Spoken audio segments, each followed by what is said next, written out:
Hello students, today let us learn note making or summary writing. Examல ஈஸியா attend பண்ணக்கூடிய ஒரு question பார்த்தா அதான் note making or summary writing. இதுக்கு எக்ஸாம்ல 5 மார்க்ஸ் கொடுக்குறாங்க. இதை எப்படி எழுதுறது அப்படின்னு கத்துக்கிட்டோம் அப்படின்னா ஈஸியா ஃபுல் மார்க்ஸ் அதாவது 5 மார்க்ஸ் ஸ்கோர் பண்ணிடலாம். சரிங்களா? இப்போ இந்த நோட் மேக்கிங் ஆர் சம்மரி ரைட்டிங்ல ஃபர்ஸ்ட் நோட்ஸ் அதை எப்படி எழுதுறதுன்னு பார்ப்போம். நோட்ஸ் எழுதும் போது நம்ம we can write in two ways. எப்படின்னு பார்த்தீங்கன்னா ஒன்று பாயிண்ட்ஸாக எழுதலாம் இல்லை ஃப்ரேசஸாக எழுதலாம். சரிங்களா? அது உங்களுக்கு நான் டீட்டெயிலாக சொல்லித்தரேன். அடுத்தது summary writing. Summary writing it includes both rough copy and fair copy. So அதுவும் எப்படி எழுதுறது, நம்ம நோட்ஸ் மாதிரி வந்து அதை எழுத முடியாது. இங்கே வந்து நம்ம பாயிண்ட்ஸாக எழுதுவோம். சம்மரியில் வந்து you must write meaningful sentences. சரிங்களா? ஸோ அதையும் வந்து நம்ம டீட்டெயிலாக பார்ப்போம்.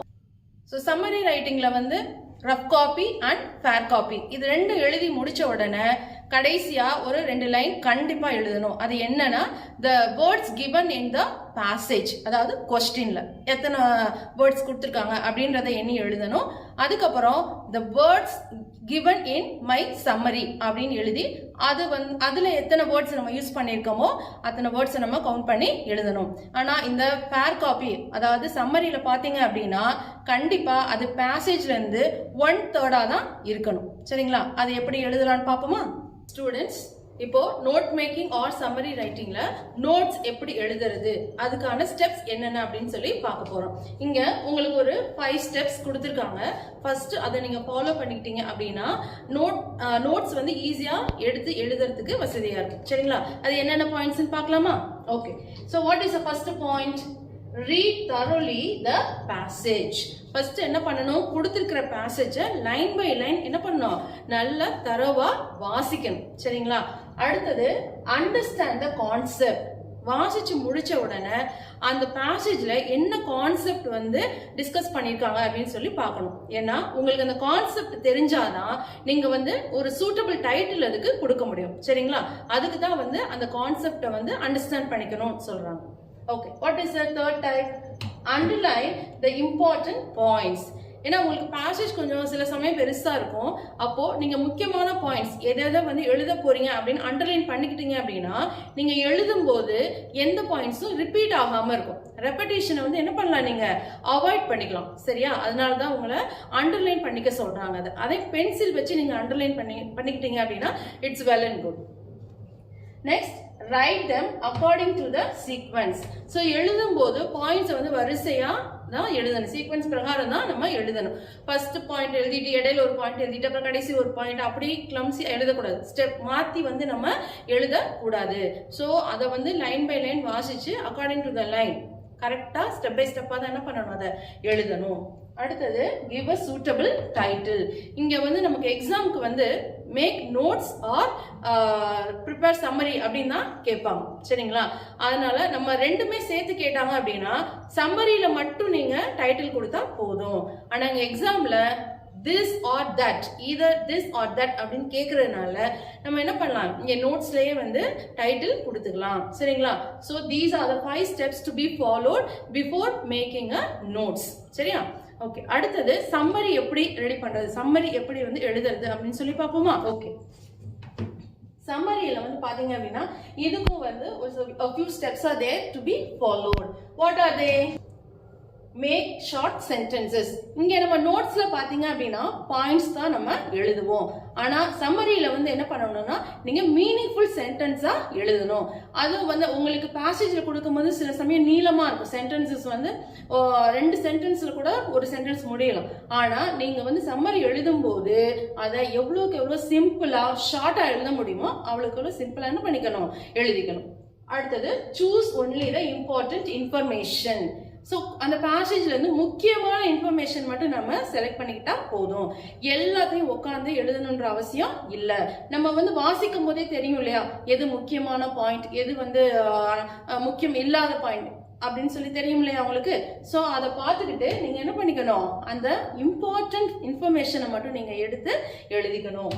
அடுத்தது write the rough copy. So இந்த மாதிரி நீங்க சூஸ் பண்ணி வச்சுக்கிட்டு எந்தெந்த சென்டென்ஸ் எழுதலாம் அப்படின்னு சொல்லி சூஸ் பண்ணி வச்சுட்டு நம்ம என்ன பண்ணணும், அதை ரஃப் காப்பி ப்ரிப்பேர் பண்ணணும்.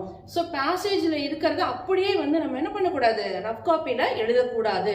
நம்ம நோட்ஸ் தனியாக ரெடி பண்ணி வச்சுருக்கோம் இல்லையா, அதுல இருந்து அந்த பாயிண்ட்ஸை யூஸ் பண்ணி நம்ம சென்டென்சஸ் ஃப்ரேம் பண்ணணும். அது வந்து பேசேஜ்ல இருந்து ஒரு 2/3 வந்தா போதும். சரிங்களா, அதை நீங்க வந்து செக் பண்ணிக்கணும். அதே அளவுல இருக்கா இல்ல ஒரு 2/3 மட்டும் தான் இருக்கா அப்படின்னு சொல்லி செக் பண்ணிக்கணும். அடுத்தது strike it off with a line. Since it is a rough copy, you must strike it off with a line. You can strike it off from left to right. Next, make the passage into 1/3 and write the fair copy. நம்ம rough copy என்ன சொன்னோம், 2/3 சொன்னோம். ஆனா fair copy வந்து அதுலயும் 1/3 தான் இருக்கணும்.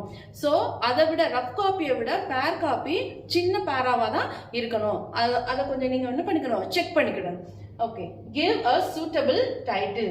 So summary எழுதும் போது நீங்க ஃபேர் காப்பி எழுதும் போது தான் டைட்டில் கொடுக்கணும். நீங்க சம்மரி போட்டு உடனே சில பேர் வந்து டைட்டில் எழுதுவாங்க. ஆனா that is not the correct method. But சம்மரியில வந்து சம்மரி எழுதிட்டு ரஃப் காப்பி எழுதிட்டு அதுக்கப்புறம் ஃபேர் காப்பின்னு போட்டுட்டு next you must give the suitable title. அதுக்கப்புறம் நீங்க அந்த சின்ன பேராவை எழுதிக்கலாம். Next, at the end one must write words in the given passage, words in the summary. So நீங்க சம்மரியை முடிக்கும் போது கண்டிப்பா இந்த 2 sentences நீங்க கன்க்ளூஷன்ல கொடுக்கணும். என்னென்ன, words in the given passage. நமக்கு क्वेश्चनல அந்த passage கொடுக்குறாங்க இல்லையா, அதுல எத்தனை வேர்ட்ஸ் வந்திருக்கு அப்படின்னு நீங்க என்ன பண்ணலாம், கவுண்ட் பண்ணி போடலாம். அடுத்தது வேர்ட்ஸ் in the summary. நம்ம ஃபேர் காப்பியில எத்தனை வேர்ட்ஸ் இருக்குன்றத நீங்க கவுண்ட் பண்ணி அங்க கடைசியா நீங்க எழுதிக்கலாம். சோ அந்த நம்பர்ஸே பாத்தீங்கன்னா கூட அதுவும் 1/3 தான் வரும். நீங்க கவுண்ட் பண்ணி எழுதுறப்போ செக் பண்ணிக்கோங்க, அதுவும் 1/3 ஆஃப் த பேசேஜ் தான் என்ன பண்ணும் வரும். சரிங்களா, so these are the methods to be followed while writing notes and the summary. So புரிஞ்சுச்சா எல்லாருக்கும்? கண்டிப்பா புரிஞ்சிருக்கணும். ஸ்டூடெண்ட்ஸ், உங்களுக்கு எக்ஸாம்ல இப்படிதான் பேசேஜ் கொடுத்துருப்பாங்க. இப்போ நான் அதை வாசிக்கிறேன், நீங்க கவனமா ஃபாலோ பண்ணிட்டு வாங்க. சரிங்களா? Okay. Trees not only supply us with many of the conveniences of our daily life, they do much more than that. They support the life of living things. They help to replace the oxygen in the air, constantly being used up and turned into carbon dioxide when animals breathe and things burn. The green leaves of trees absorb the carbon dioxide from the air and with the help of sunlight break it up into carbon and oxygen. The carbon is used to make starch and oxygen is released in the atmosphere. That is how trees help to replace the oxygen in the atmosphere.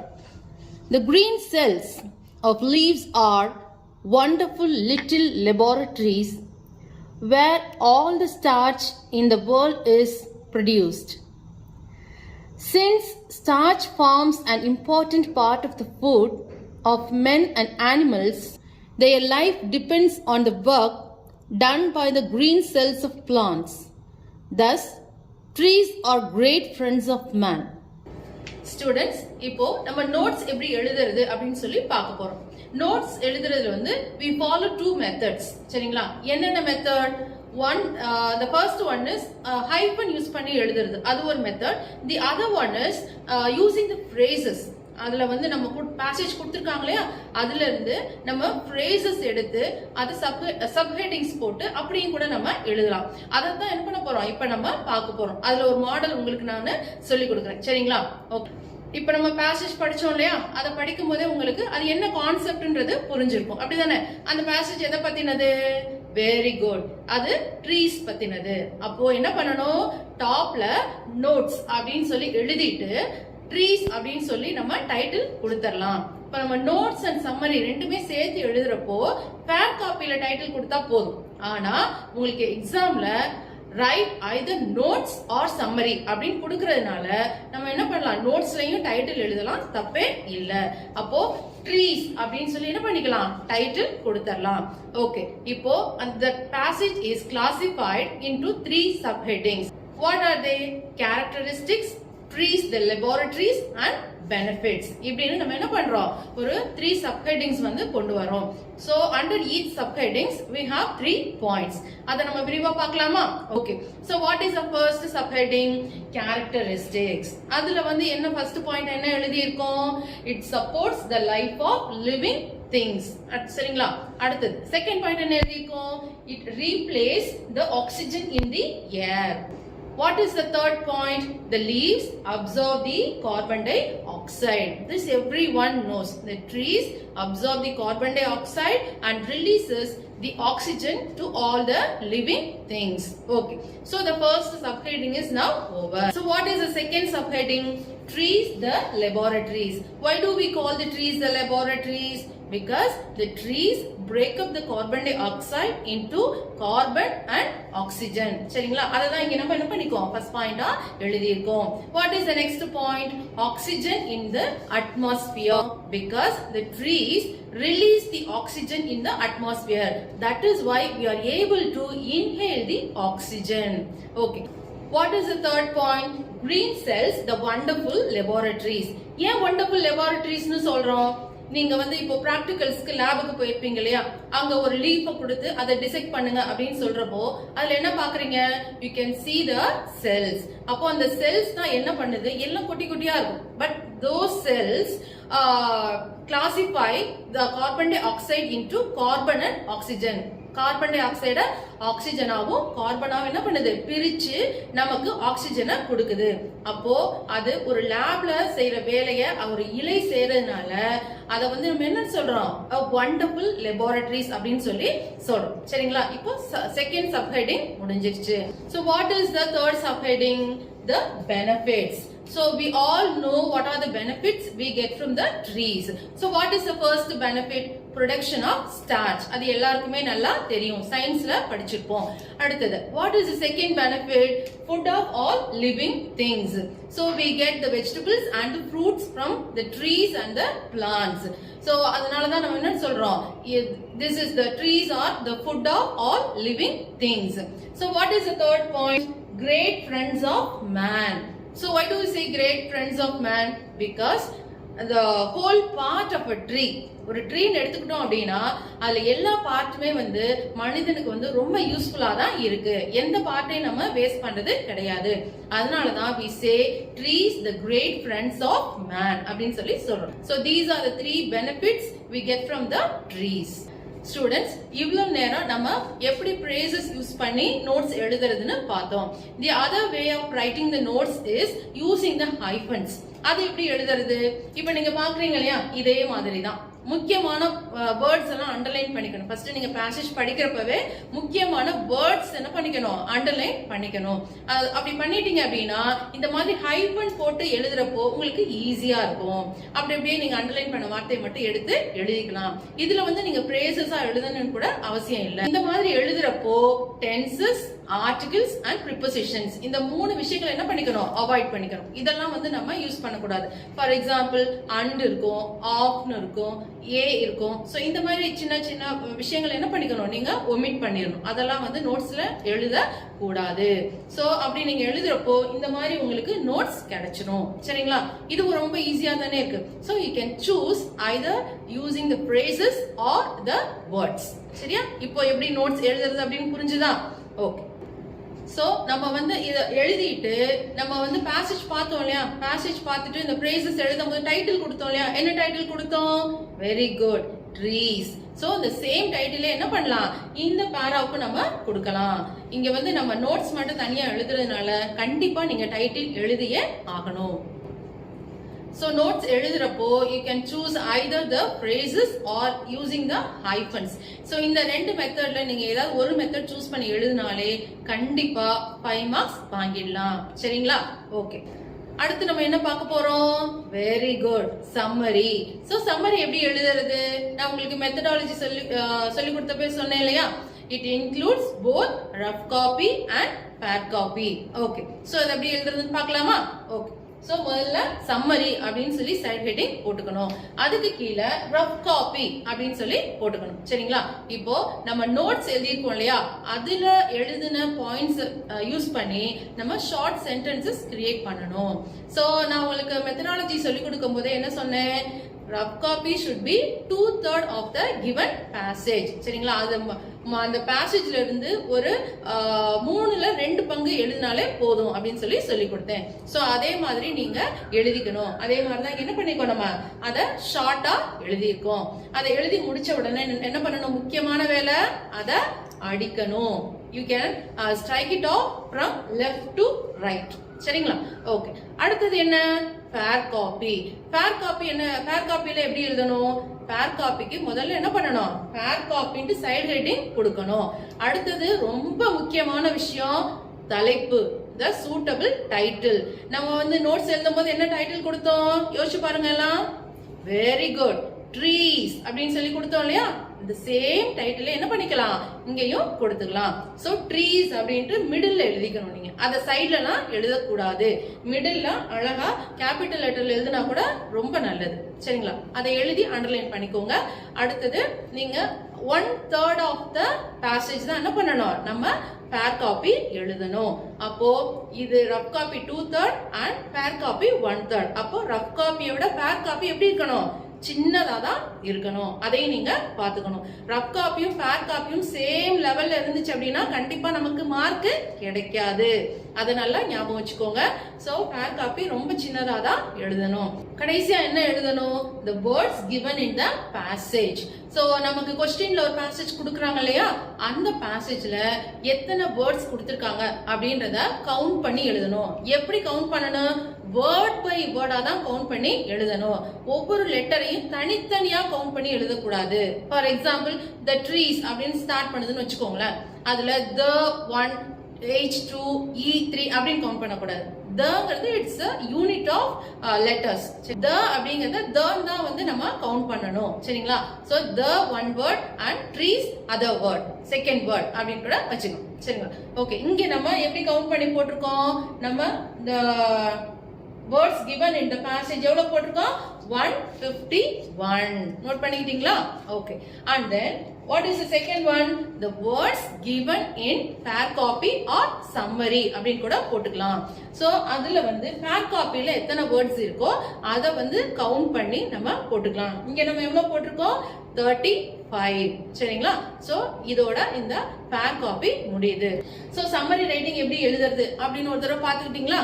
So இதே மாதிரி நீங்க எழுதுனீங்க அப்படின்னா 5 marks கண்டிப்பா வாங்கிடலாம். Easy தானே? So students, நம்ம சம்மரியை ஒரு தடவை ரீகேப் பண்ணிப்போமா, எப்படி எழுதுறதுன்னு பாப்போமா? ஓகே.